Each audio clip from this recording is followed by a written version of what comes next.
El día de hoy nos aventuraremos a conocer un poco la vida acuática en la época prehistórica. Conoceremos algunos de los antepasados de nuestros pequeños peces y nos dará la oportunidad de imaginar cómo pudo haber sido tener alguno de los siguientes peces en nuestro hogar.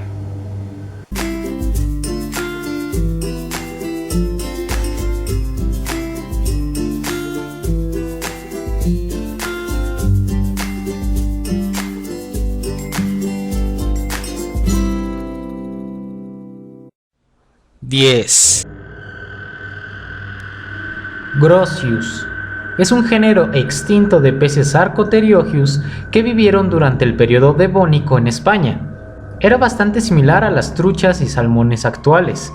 Tenía 2 aletas en la parte superior y 2 pares de aletas en la parte inferior del cuerpo, además de la cola y una aleta al principio de esta. Se cree que pudo haber sido comestible para el ser humano.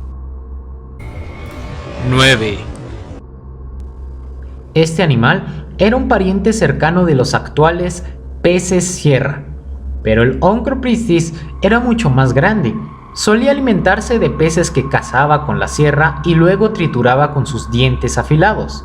Era una de las presas preferidas del gigantesco Spinosaurus, con el que muchas veces se cree que tuvieron encuentros feroces por ser la comida favorita de este gigantesco animal, que también poseía armas de defensa como su sierra para defenderse, aunque no le servía de mucho contra esta bestia. 8. El Creracanthus tenía un hocico bastante acortado, con unas mandíbulas pequeñas y fuertes. Su rasgo más extraño son sus aletas, que en vez de estar formadas por huesos como en la mayoría de los peces, estaban formadas por una gran espina de la que sobresalía una extensión carnosa. Tenía una única aleta dorsal y la aleta caudal era distinta, ya que la parte superior era más grande y larga que la inferior. 7. Covelodus es un género extinto de peces cartilaginosos del orden Simorida, que vivieron en el periodo Carbonífero medio. Fue un depredador muy común en todos los océanos. La forma de su cuerpo era extraña, ya que a diferencia de todos los tiburones prehistóricos, la cabeza de este animal era más pequeña en comparación con el cuerpo. En su pequeña cabeza tenía ojos bastante grandes, en el cuerpo una aleta dorsal bastante desproporcionada y una cola muy pequeña. Se alimentaba de moluscos, pulpos y crustáceos. 6. Eusteropteron fue uno de los primeros peces pulmonados. Se cree que tenía unas aletas pectorales muy poderosas, por lo que es probable que pudiera desplazarse vagamente por la tierra, posiblemente para encontrar charcas vecinas en las cuales poder alimentarse. Este pez desarrolló huesos en las aletas que posteriormente derivaron en los huesos de las patas de los vertebrados terrestres. Es decir, este pez evolucionó hasta alcanzar a ser un antepasado de los actuales reptiles. 5. El Cephalaspis fue un pez del periodo devónico. Fue el primer pez sin mandíbulas y con cabeza acorazada. Podría estar lejanamente emparentado con los placodermos. Al ser de los primeros peces, tenía un diseño muy primitivo. Debido a su primitivo y pesado esqueleto, no podía acelerar demasiado tiempo, pues acabaría agotado y al alcance de los depredadores. Los Cephalaspis fueron los primeros peces de río. Existe la teoría de que, aunque vivían en el mar, no podían dejar a sus crías y huevos ahí, pues podían ser devorados, así que retomaban los ríos que alimentaban el mar interior que aún dividía Europa y Norteamérica, hasta que encontraban una pequeña charca donde dejar los huevos, la misma charca donde ellos habían nacido.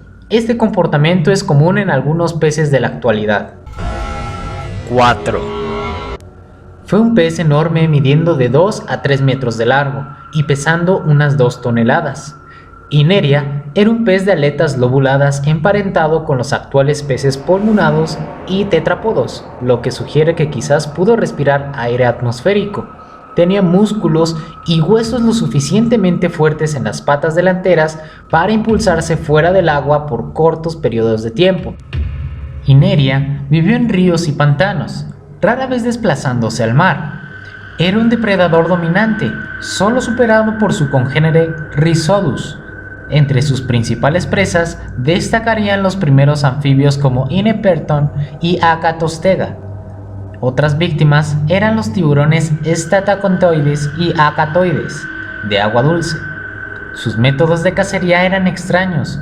Patrullaba constantemente y tras localizar una presa, la conducía hasta la orilla. Al no poder salir del agua, era devorada. Incluso si la presa salía fuera del agua para tratar de escapar, Ineria podía salir del agua y con un fuerte impulso atrapar la presa.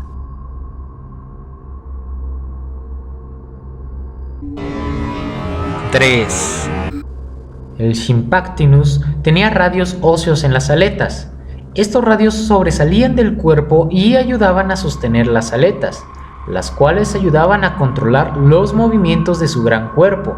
Sin embargo, este animal no aceleraba con las aletas laterales, sino que lo hacía con una gran aleta caudal, que le daba el impulso suficiente para nadar a 30 km por hora. Este animal cazaba una gran variedad de peces, se acercaba a una presa y no la atrapaba de un mordisco, solo abría su cráneo, el cual actuaba como una aspiradora. Cuando abría la boca, succionaba una gran cantidad de agua junto con todas las presas que estuvieran a su alrededor. 2. El Lechistis era un pez gigante de 17 metros de largo. Era la ballena de su época. Era de movimientos lentos y tenía unas fuertes aletas. Su tamaño le protegía de pequeños depredadores, pero era la presa de los enormes reptiles marinos debido a su lentitud. Vivía en grupos de 7 a 10 individuos. A los Lechistis heridos o viejos, el grupo los solía abandonar y eran devorados vivos por depredadores pequeños. Tenían el comportamiento propio de una ballena, pero viajaban en cardúmenes enormes en busca de comida. Se alimentaban de plancton que engullían con sus más de 40.000 dientes largos y finos que parecían las barbas de una ballena. Antiguamente, y debido a la poca cantidad de fósiles encontrados, se pensaba que la longitud de este pez gigante podía llegar a los 30 metros de longitud. No obstante, en los últimos estudios sobre los anillos de crecimiento de sus fósiles han indicado que una medida en edad adulta de unos 17 metros es bastante razonable. 1.